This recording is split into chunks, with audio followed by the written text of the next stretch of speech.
Olá pessoal, vamos começar aqui, recomeçar a segunda parte do vídeo. Paramos aqui na OMC, então vamos lá. A OMC, né, a Organização Mundial do Comércio, ela entrou no lugar da antiga GATT, né, que era o antigo GATT, que era o Acordo Geral de Tarifas e Comércio.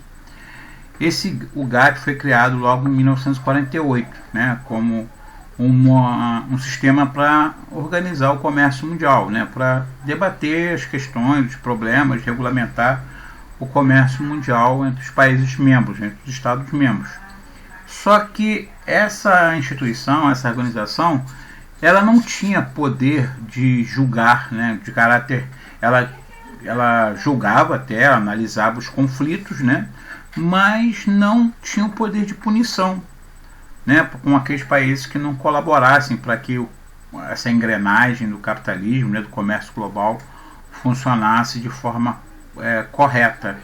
Né? Era muito injusto, né, principalmente com os países mais pobres. Essa que é a principal diferença do GATT com a OMC. A OMC, não, ela já tem capacidade de punição, ela já pode criar mecanismos, né, como por exemplo você deixar de fazer comércio com o país que está causando problema, né, o famoso embargo comercial. Essa foi a principal mudança que teve do GATT para a OMC. Então, né, os principais fundamentos da OMC são o princípio de não discriminação, teoricamente falando, né? Ela impede então o tratamento diferenciado de produtos de determinados membros, sem que os demais membros tenham acesso ao mesmo benefício, salvo na existência de blocos econômicos homologados. Tá? Então, os países têm que ter o mesmo tratamento, não um tratamento diferenciado. Princípio da concorrência leal. Né? Então, o que seria uma concorrência desleal?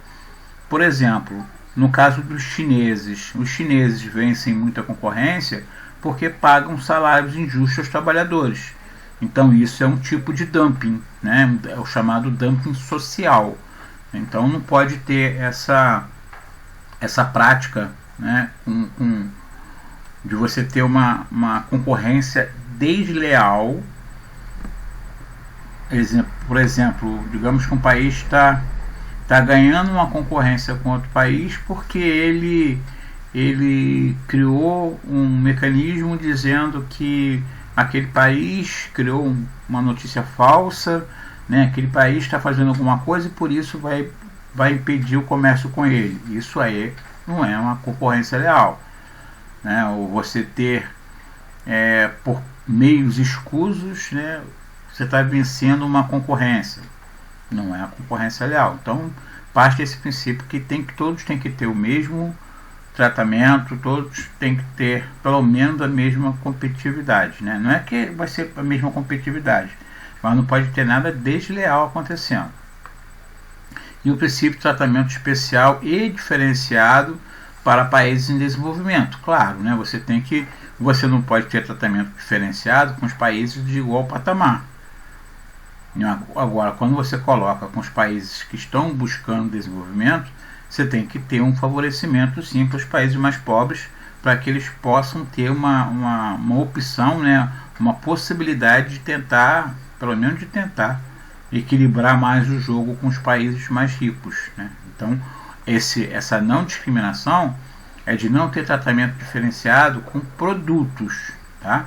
Então, os produtos de todos os países membros não podem ter tratamento diferenciado. Agora, no caso dos países, sim, tem que ter tratamento diferenciado para você não deixar os países pobres de fora do jogo do comércio. Então, vamos lá. A reunião internacional das negociações, tanto do GATT como atualmente da OMC, são conhecidas como rodadas. Por exemplo, né, nós tivemos aí algumas rodadas acontecendo, principalmente uma das famosas dela, que é a rodada de Doha, no Catar, né, da onde você teve um monte de países que se juntaram e foram discutir a questão do protecionismo em relação aos países ricos, né, como que eles fazem protecionismo, por exemplo, na agricultura, e isso acaba impedindo a participação dos países mais pobres para que possa fazer parte com maior intensidade desse comércio internacional. Né? Então, ultimamente os países em desenvolvimento ganharam bastante expressão, e ainda mais quando alguns países como o Brasil, a Rússia, né, a própria China, né, começaram a questionar mais no OMC, a Índia também começaram a ter mais força dentro do OMC, porque é aquela velha história, né, por mais que sejam países que não chegam perto dos mais desenvolvidos, são países que acabam orientando, que acabam liderando um grupo muito grande de países com grandes populações. Então isso tem que ser levado bastante em conta também, né?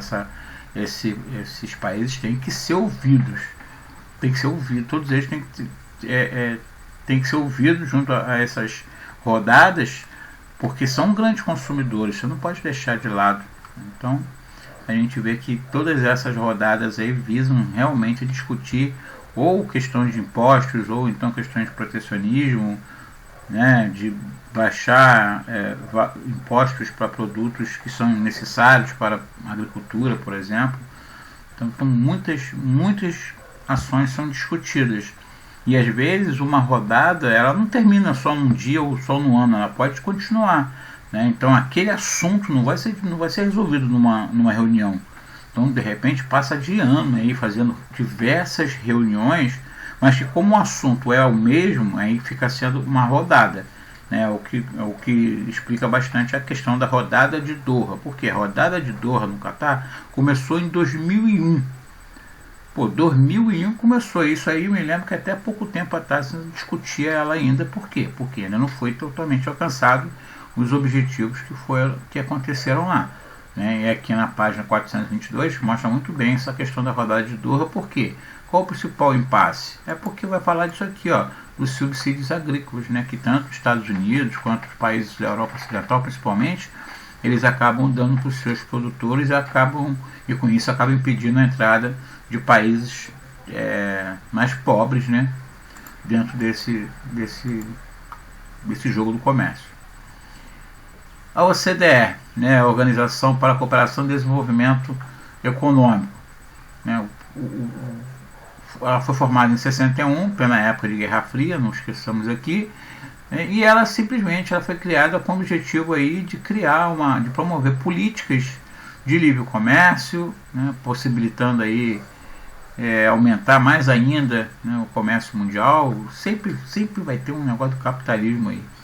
Né? Então ela reúne um grupo de países ricos, tá? Então a gente vê aqui, ó, você tem a Finlândia, a França, os Estados Unidos, a Alemanha. Então esses países aqui, estar neste grupo aqui significa você ter acesso a investimentos fantásticos, né? O próprio presidente Trump, ele, nas últimas falas dele, queria fazer tudo para colocar o Brasil dentro desse grupo aqui. Então, se o Brasil fizer parte disso aqui, nós estamos falando aí de investimentos fantásticos que o Brasil vai poder ter, justamente por estar próximo desse grupo de países, né, que são os países que têm os melhores níveis de desenvolvimento econômico e também de desenvolvimento humano também. Então, os investimentos, aquele negócio, né, eles acabam se ajudando uns aos outros, e estar nesse grupo aí é bem saudável, né, vai ser bem salutar para o Brasil, já que eles lutam para manter uma certa estabilidade econômica, o que acaba levando a estabilidade no desenvolvimento humano dessas populações. G7, G8 e G20. Então G7 é o grupo dos países mais importantes, né? Então estamos falando aqui de Estados Unidos, estamos falando da Alemanha, da Itália, Reino Unido, né? Canadá também, falando aqui. E no caso aqui ele só vai virar G8 quando você coloca aqui a Rússia, né? A Rússia, ela passou a fazer parte do G8 em 1998, então aquele grupo do G7, né? Então vamos falar de novo: Estados Unidos, Alemanha, Japão, Itália, Reino Unido, Canadá. Tá faltando uma aqui que eu deixei de falar. Cadê a relação? Tem relação aqui? Vamos lá de novo. França, né? Eu esqueci de falar França. Isso, a França. Então ele vai virar G8 com a entrada da Rússia. Né? Em 1998 passou a se chamar G8. Mas acontece que o que aconteceu lá em 2014, nós tivemos problemas ali na Ucrânia, né, na região chamada de Crimeia. A região da Crimeia, ela tem muitos russos que moram ali e eles queriam independência da Ucrânia. O que aconteceu? A Rússia começou a apoiar esse processo de independência da Crimeia porque era extremamente importante para a Rússia que a Crimeia voltasse, né, para eles, né, fizesse parte da Rússia por causa de uma ligação fortíssima que tem com o litoral. A anexação seria bem apoiado pela Rússia. A Rússia chegou até a colocar tanque de guerra na fronteira lá para poder ajudar a Crimeia se acontecesse algum processo de independência, algum conflito ali com soldados da Ucrânia. E por isso que o G7, né, o grupo dos mais poderosos aí, acabaram expulsando aí a Rússia do G8 por causa dessa interferência que ela queria fazer, né? Porque a Ucrânia, ela tem soberania sobre a região da Crimeia. Os russos não poderiam ter feito aquilo. Mas existe aqui algumas considerações a serem feitas, né? Porque se eles se juntaram, se o G7 se juntou, são os países mais ricos, a gente tem que ver também que tem um outro grupo de países que são extremamente importantes, que é esse que está na foto aí, né? Que é o famoso G8, né? O G20. Né? O G20 ele acaba sendo formado por aqueles países que têm grandes populações, né? Países que têm um comércio muito grande, um poder de consumo muito grande e que tem que ser respeitados no que diz respeito ao comércio mundial. Tá? Então, o Brasil é um dos líderes, né? Com certeza. Alguns países aí também, a gente coloca aí a China também faz parte do G20, a Índia também faz parte do G20, que é um bloco aí bastante forte que acaba englobando os 7, né? Não achem que é G7 de um lado e G20 do outro. Não, os 7 também fazem parte aí desse grupo. Tá? Então você vai ter aí o Brasil como uma das cadeias, aí é um grupo mais poderoso, né? Já é um grupo bem mais forte aí, que conta além daqueles 7 poderosos, e ainda conta aí com diversos outros países aí, né? Tem alguns países aí que fazem parte dele, e alguns até da Europa também. Representam aí países que representam, juntando eles aí, 90% aí da riqueza do mundo está envolvido aí nessa região aí. Nessa região não, nesse grupo aí. Então, participam do G20 então os países do G7, né? Mais 12 países, incluindo o Brasil, e também tem uma cadeira adicional que é de representantes da União Europeia. Não esqueça que ali vai um país vai participar ali.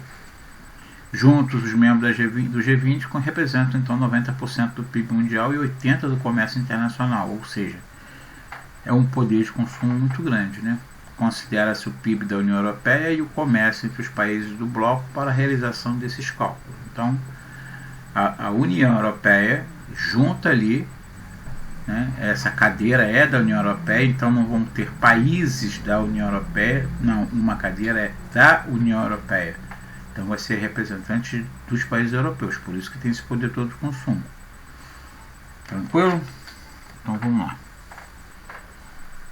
Blocos econômicos. Por que os blocos são formados? Os blocos são formados para poder aumentar o comércio mundial. Não é? Os tratados comerciais, acordos, todos eles acabaram chegando a essa formação, né, desses blocos aí espalhados pelo mundo inteiro aí. Essa tendência aí ela pode ser associada principalmente à redução das tensões geopolíticas, né, que marcaram aquela época da bipolaridade. Então essas tensões foram acabando, e aí os países tendo novas relações políticas e comerciais acabaram se moldando, né, num padrão de comércio. E aí muita gente fala, olha, a globalização é meio estranha, porque o que eu estou vendo são os blocos, são países se fechando em blocos, então parece que estão se isolando. Não, não é isso, né? A gente tem que olhar de uma outra perspectiva, que esses blocos são formados para fortalecer o comércio entre eles, entre os países que fazem parte do bloco, e uma vez que isso aconteça, agora as transações serão feitas entre os blocos, ou seja, um poder muito maior de comércio acontecendo no mundo, né? Então a gente tem diversos tipos de blocos econômicos aí, né? Tanto sendo blocos tanto de livre comércio apenas, mas também como livre comércio, livre circulação de pessoas, livre circulação de serviços, né? Chegando ao patamar máximo aí de união monetária, como é o caso da União Europeia. Tá? Então aqui os principais blocos estão aqui, né? Aqui no nosso continente nós temos aqui, né, o Mercosul, que está aqui em amarelo. Nós vamos ter alguns pontos aqui, como é o caso da PEC. Esses pontinhos todos estão marcados aqui, ó, em vermelhinho. São aqui também, ó. Vermelhinho não, né? Isso é roxo, parece. São países que fazem parte do bloco da PEC, né, que é aquela área da cooperação econômica dos países que estão banhados pelo Pacífico. Alguns deles fazem parte de outros blocos, como aqui no caso da América do Norte nós temos aqui o bloco do NAFTA, que é somente uma área de livre comércio.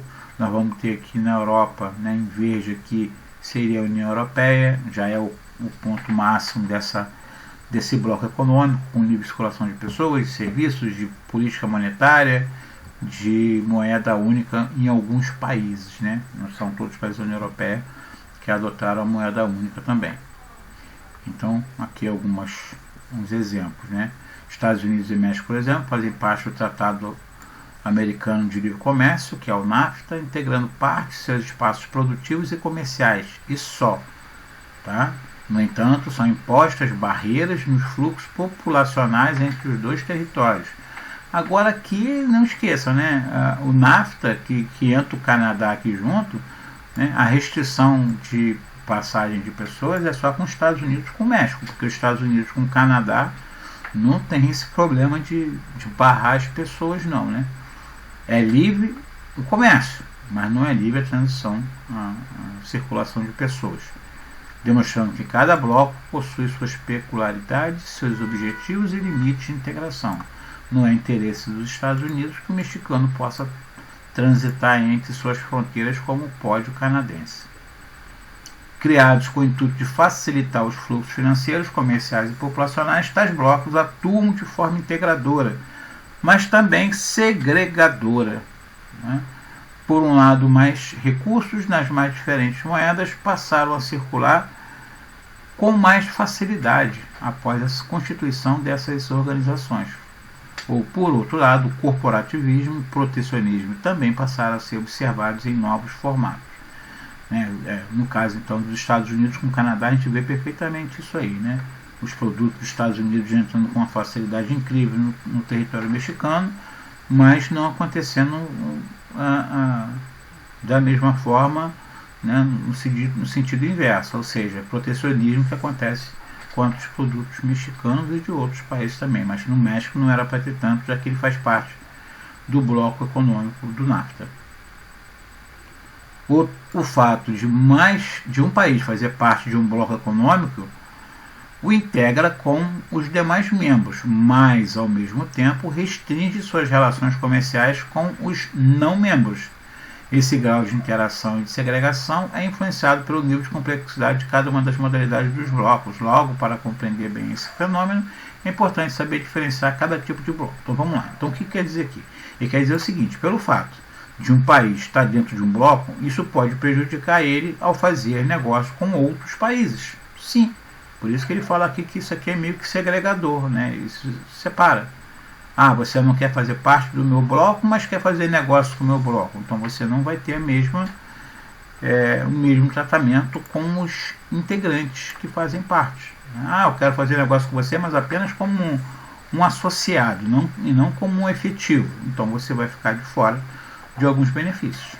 Então, como eu falei, zona de livre comércio, principal exemplo aqui é, com certeza, o NAFTA, tá? Então ela reduz ou elimina barreiras alfandegárias entre os países membros, estimulando a troca de capitais e mercadorias entre os integrantes, criando um regime de preferência comercial espontânea.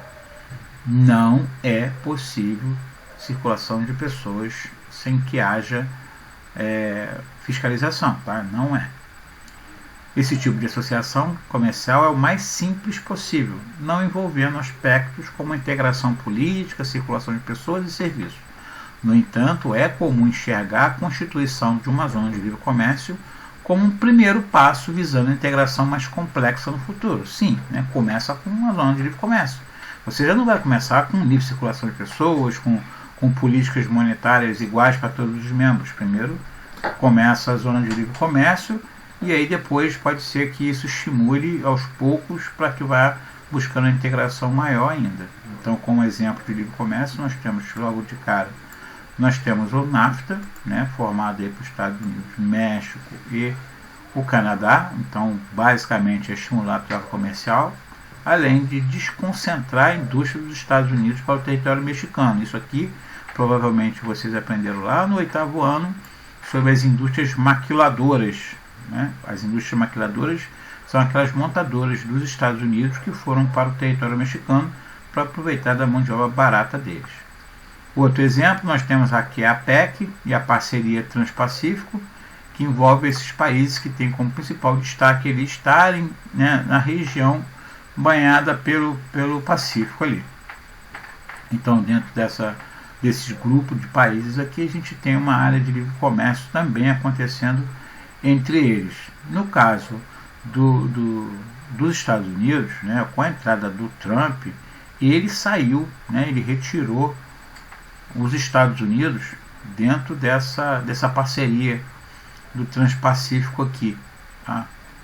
Ela acabou pegando um grupo muito maior de países no final, desde 2015 aí, quando foi 2017, quando o Trump ele assume e ele simplesmente decreta a retirada do país, colocando o próprio bloco aqui, se vai funcionar direito, já que o principal membro, o principal comerciante do bloco tinha se retirado dele.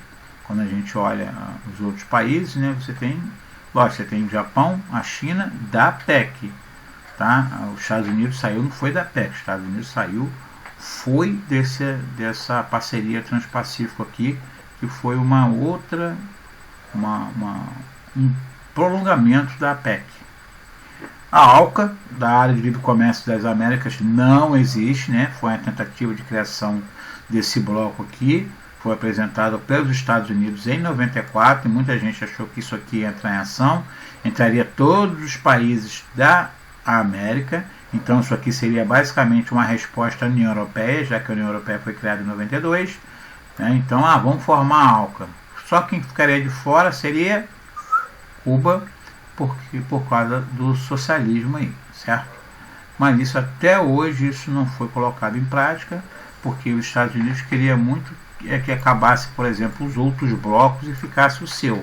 Ou seja, tira todos os outros, fica apenas a ALCA. Aí o Brasil foi um dos primeiros que reclamaram, porque isso não poderia acontecer, porque nós já tínhamos aqui o Mercosul. Poderia ter a ALCA desde que não acabasse os outros blocos.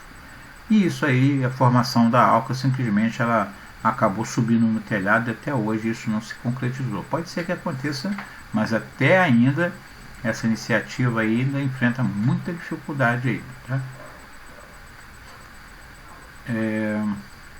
É claro que muitos países sul-americanos, a primeira coisa que vão reclamar o que é? Vai acontecer aqui o que aconteceu com o México.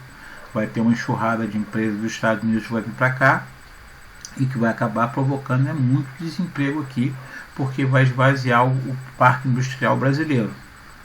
Esse é o problema, Outro exemplo de zona de livre comércio, a ALBA, que é a Aliança Bolivariana, Então seria formada por aqueles povos, né, que tem em comum aquela questão ali dos Andes, aquela região ali de povos de língua espanhola, aí entra aí Cuba, Venezuela, Bolívia, né, que queriam promover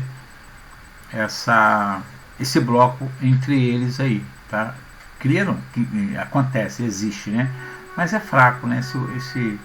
Esse bloco econômico não é nem tão conhecido assim. De repente pode ser porque não tem nenhum país ali de grande expressão.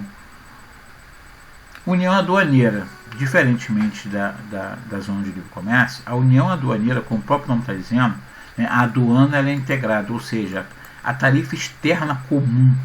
Né, todos os países que fazem parte do bloco econômico vão ter a mesma tarifa externa para produtos que vinham de fora do bloco. Ou seja, digamos que você vai comprar um produto dos Estados Unidos. Então tem uma tarifa de importação. Então essa tarifa de importação vai ser a mesma para muitos produtos entre os países que fazem parte de um bloco. Digamos nós aqui, o Mercosul, Brasil, Paraguai, Uruguai, Venezuela, né, e Argentina. E aqui existe uma união aduaneira, ou seja, todos os países têm que, em determinados produtos que são pré-estabelecidos, é claro, todos os países têm que trabalhar com a mesma tarifa externa comum. Então quer dizer o quê? Quer dizer que a taxa fiscal ela vai ser única, e aí o que você comprar nos Estados Unidos tudo taxado. Então qual é o problema disso? O problema é que, imagina bem que tivesse um país desse que tivesse uma tarifa de importação um pouco mais baixa dos produtos dos Estados Unidos. Os Estados Unidos ia adorar que não tivesse tarifa nenhuma, ou seja, que o produto dele pudesse chegar aqui sem ter tarifa nenhuma. Muita gente ia adorar, eu ia poder comprar meu videogame, ia poder comprar, sei lá, tênis, o que fosse, produto eletrônico. Só esquece uma coisa, que se o produto puder chegar aqui com facilidade, né, as empresas nacionais vão fechar, vão quebrar, vão à falência. Então tem que ter essa tarifa externa. Então, quando o Chile, por exemplo, foi convidado para entrar no Mercosul, o Chile não quis, a Bolívia também não. Porque eles teriam que aumentar a tarifa externa com os Estados Unidos para poder estar junto com a gente. E aí, como eles não quiseram, porque acharam que isso ia diminuir o comércio deles com os Estados Unidos, eles não aceitaram entrar como membro efetivo. E aí entra bem naquela questão que nós falamos, né? Se você não quer entrar como membro efetivo, então vocês não vão ter os mesmos benefícios que os membros que fazem parte do bloco. Mercado comum, né? O mercado comum já é uma união aduaneira um pouco mais avançado. Por quê? Porque você vai estar falando não só de união aduaneira, mas estaremos falando também já de livre circulação de mercadorias, de capitais, de serviços e de pessoas. Então vamos lá, na zona de livre comércio só é livre comércio, certo? É livre comércio. Não existe na zona de livre comércio a questão da tarifa externa comum. E aí entramos na união aduaneira. A união aduaneira já é uma zona de livre comércio seguido de uma tarifa externa comum. Já no Mercosul, no mercado comum, é o que? É uma união aduaneira, então, portanto, já tem zona de livre comércio, tem circulação agora de capitais, de serviços e de pessoas. Como assim de serviço? Por exemplo, eu posso ser um médico, eu posso fazer um serviço de medicina lá em Cuba, por exemplo. Posso fazer um serviço de medicina onde que for, desde que os países fazem parte do mercado comum. Então vamos botar o nosso exemplo aqui. Paraguai, Argentina, Brasil, Uruguai e Venezuela. Um médico pode operar na Argentina. Pode, por quê? Porque é permitido essa livre circulação de serviços. Tem que ter autorização, claro, mas isso é permitido. Tá? Em teoria, então, esse grau de integração seria intimamente comparável à relação entre estados no mesmo país, evitando o máximo as fronteiras nacionais, que as fronteiras nacionais atuem como empecilhos para o avanço das trocas entre os países membros. O único bloco atualmente a chegar a esse grau de integração é a União Europeia. Então, nós não estamos aqui ainda, estamos encaminhando para o mercado comum. Por enquanto, o Mercosul está aqui, União Aduaneira. Estamos encaminhando para isso. né? Em alguns casos, por exemplo, com o Paraguai, nós já temos a livre circulação de pessoas, com a Argentina também, né? Mas ainda tem uns empecilhos, como por exemplo, você para dirigir naquela região você tem que estar com a carteira internacional. Então ainda não está fechado esse mercado comum. Está começando a acontecer sim. Então estamos nesse patamar da União Aduaneira. A União Europeia está no mercado comum e está na União Econômica e Monetária. Então só quem está no mercado comum, só quem está no mercado comum e automaticamente também está na União Monetária é a União Europeia, tá? O Brasil está aqui, mas se encaminhando para cá, mas ainda não é o mercado comum. Isso não acontece da noite para o dia, não é tão rapidinho que isso é criado, tá? Não achem que é assim não. Depende de muita política, depende de muita geopolítica. Esse tipo de associação, então, União Econômica e Monetária, né, ela é a integração máxima, ou seja, estamos falando de uma coisa extremamente importante para um país, que é a sua soberania na moeda, né? Então, a adoção, essa adoção de uma moeda única, isso é bastante complicado no que diz respeito à soberania monetária de um país, porque na União Econômica e Monetária você vai ter projetos políticos, né, de orçamento, de planejamento econômico que vai ter que ser seguido por todos os países. E aí que é um problema sério, né? Se você olhar os ingleses, eles não quiseram adotar o euro, eles ficaram de fora ali, né? Mas no caso desse mundo aí de União Econômica Europeia, nós estamos falando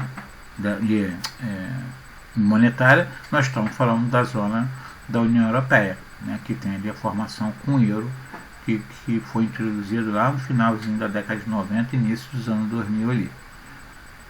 É bom porque isso acaba fazendo com que você tendo uma moeda única, né, você diminui bastante a burocracia na troca comercial, porque você vai negociar tudo numa moeda. Mas, em contrapartida, você acaba aumentando a dependência econômica de todos os países que fazem parte. Lembra quando eu falei da mudança do padrão do ouro para o dólar, quando fez todo mundo ficar dependente muito do dólar? A mesma coisa acontece com a União Europeia, quando você coloca os países da União Europeia para terem apenas uma moeda. Então, vai ser tudo agora sendo feito em relação ao padrão euro para você fazer as trocas comerciais. Então, de repente, pode ser um problema para países que não são tão desenvolvidos assim. Nós saímos dessa parte e estamos em globalização, né? Então, o que seria essa globalização? Seria o resultado disso tudo que a gente está falando, né? Seria esse aumento dos fluxos, não só de fluxos financeiros, mas do fluxo de pessoas, do fluxo de comunicação, do fluxo de informação, de tudo, né? Esse processo de intercâmbio cultural, de intercâmbio econômico, né, que eu falei no início da aula passada, da primeira parte desse vídeo, né, que o Milton Santos tanto reclama, né, que a globalização ela é perversa, né, ela se transparece, que ela quer transparecer uma coisa que ela não é, né, a tal da globalização vista como fábula, né? Tão bom intercâmbio cultural, ok, mas a gente tem que ver que tem muita coisa ruim dentro desse intercâmbio todo aí. Tem a coisa boa, lógico, mas tem a coisa ruim, tem aquilo que você aproveita, tem aquilo que você deveria deixar de lado, mas não tem como deixar de lado. Então a globalização não é algo que você quer ou não quer, você vai ter. E aí o que você tem que saber é como se defender dos pontos negativos e como você aproveitar os pontos positivos aí, tá? Então não se trata de uma coisa nova, isso aí já existe, só que com outros nomes. Se a gente for olhar desde a época das grandes navegações, né, a própria saída de portugueses e espanhóis pelo mundo afora para fazer comércio já era um pontapé, né, porque aconteceria no futuro, a chegar aos dias de hoje aí, né? Esses fluxos hoje são mais modernos. Se naquela época os fluxos eram feitos com carroça, se era feito com caravela, hoje são feitos com avião a jato, né? O deslocamento das pessoas está mais rápido E aí o deslocamento das pessoas também pressupõe deslocamento de doença, não esqueçam disso.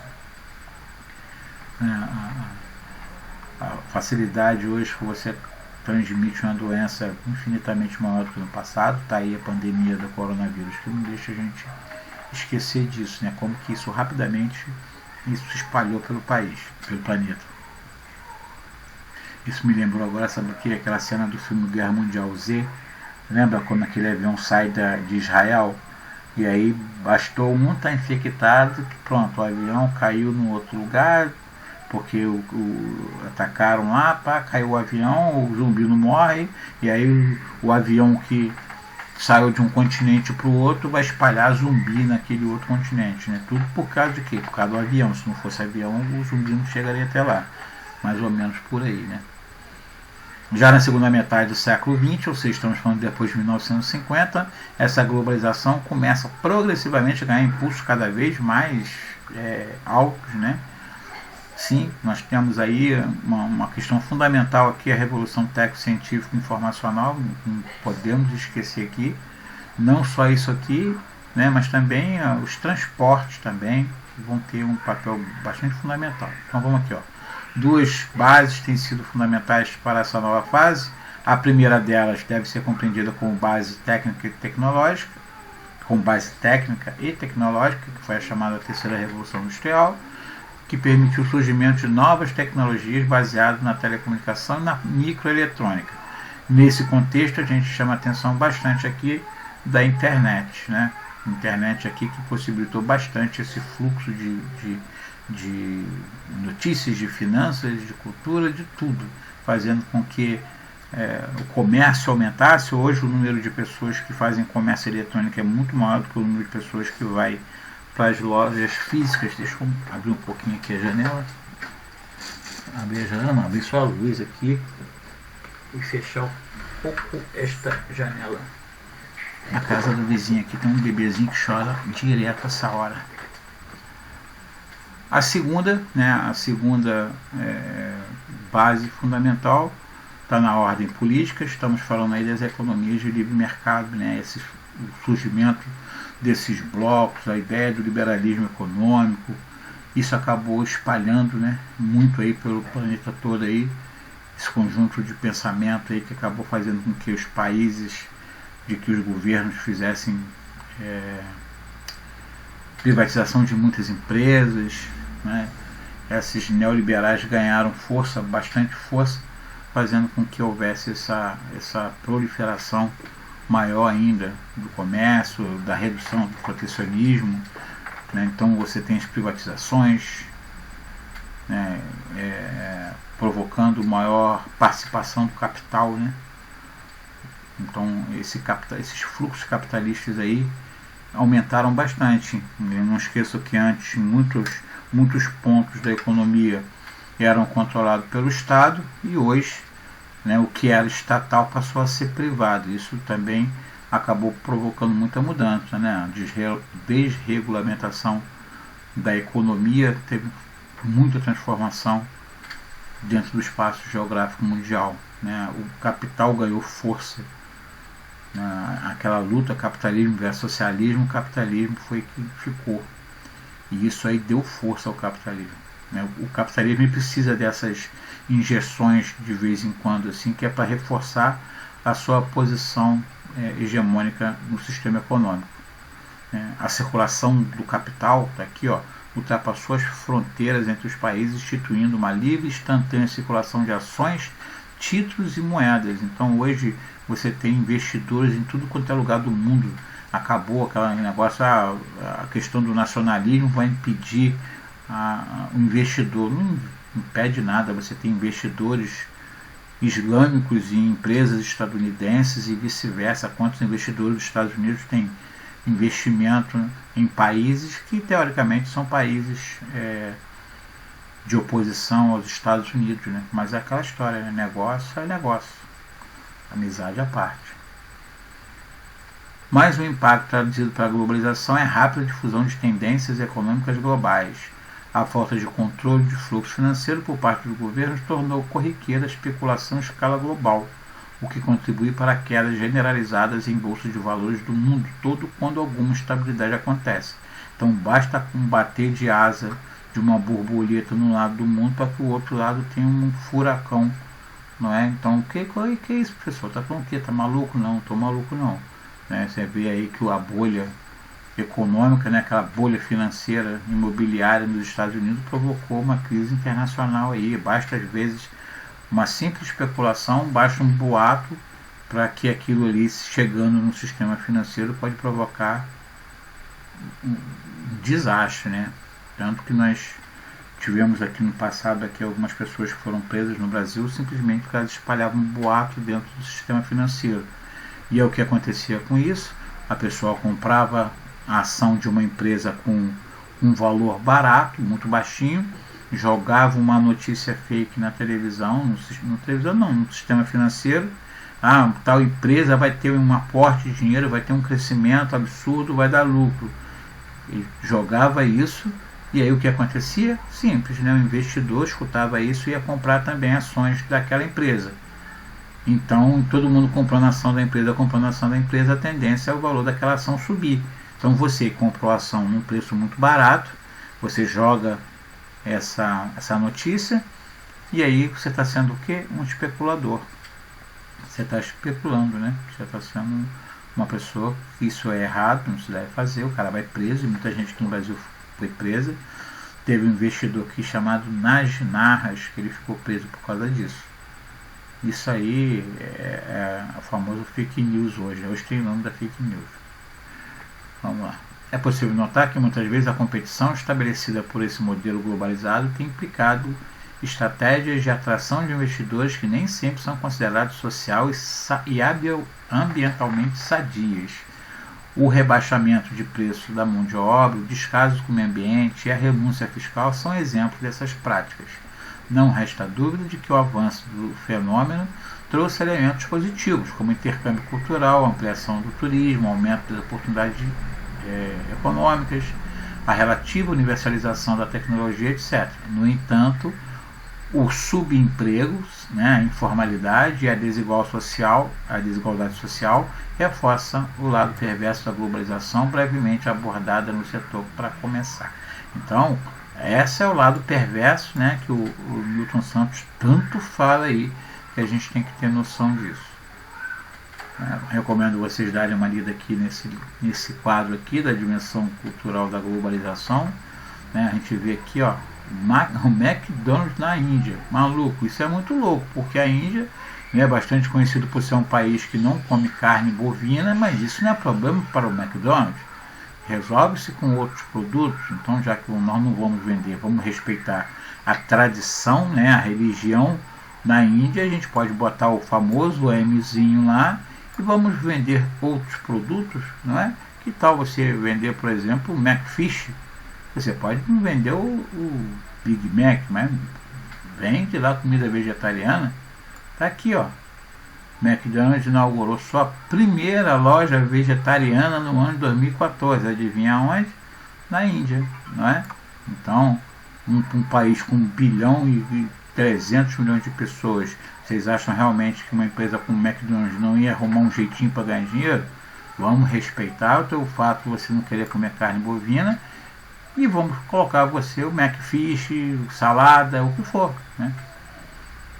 O importante é ganhar o dinheiro, o importante é fazer o dinheiro circular, né? Então, diversas coisas a gente acaba vendo por essa influência, né? A gente vê com a própria televisão, ela faz questão de mexer nisso aqui, porque é o estilo de vida americano isso aqui, né? Que faz com que as pessoas queiram ir no McDonald's para poder lanchar. Eu prefiro ir no Burger King, muito mais saboroso, bom para mim, né? Cada um tem o seu. Vamos lá. A gente vê aqui, ó, aqui embaixo no texto fala sobre a função do cinema, né? Como que Hollywood tem esse poder fantástico de difusão massiva, porque todo mundo gosta de ver filme, e aí você recheia aqueles filmes ali, aqueles enlatados, aquelas séries, com diversos produtos, e aí depois você coloca à disposição, né? Você coloca à disposição para vender não só os produtos, mas você coloca à disposição também para compra socialmente falando, mentalmente falando, daquele padrão de consumo. Você não precisa estar nos Estados Unidos para você ter um padrão daquele, basta você consumir os seus produtos, e isso eles fazem muito tempo, né? Como que hoje, não sei se vocês perceberam, né?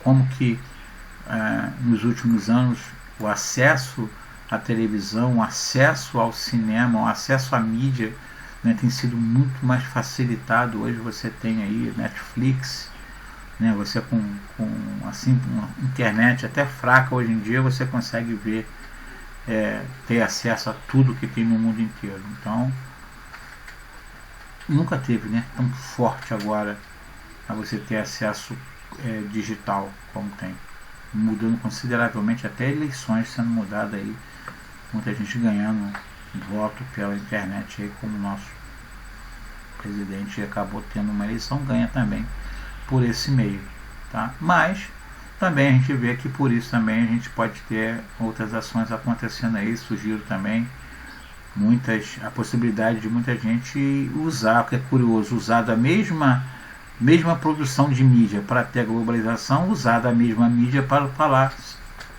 para se mostrar ser contra a ela, né? Então surgiram no mundo inteiro, né, muitas organizações anti-globalização, que é meio que estranho, né, meio contraditório. Você vai utilizar dos métodos da globalização para falar que é contra ela.